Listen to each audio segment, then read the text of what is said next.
Hi everyone, in front of me I've got Redmi 10 and let me share with you how to reset network preferences on this device. So first of all, let's enter the settings, and here we have to find the connection and sharing. Now let's scroll down in order to find this option, reset Wi-Fi, mobile networks and Bluetooth. So this is what we are looking for. Let's tap on it. Here your device will actually inform you that it will reset all network settings including Wi-Fi, mobile data and Bluetooth. So if you're ready, just tap on reset settings. Your device will ask you if you really want to do it, because first of all it will take several seconds. It may take several seconds, and you won't be able to undo this action. So if you're ready, just tap on OK, and we have to wait until we will see the information that the network settings have been reset.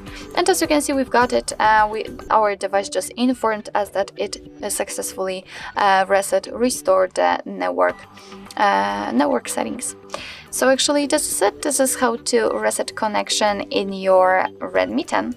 Thank you so much for watching. I hope that this video was helpful, and if it was, please hit the subscribe button and leave the thumbs up.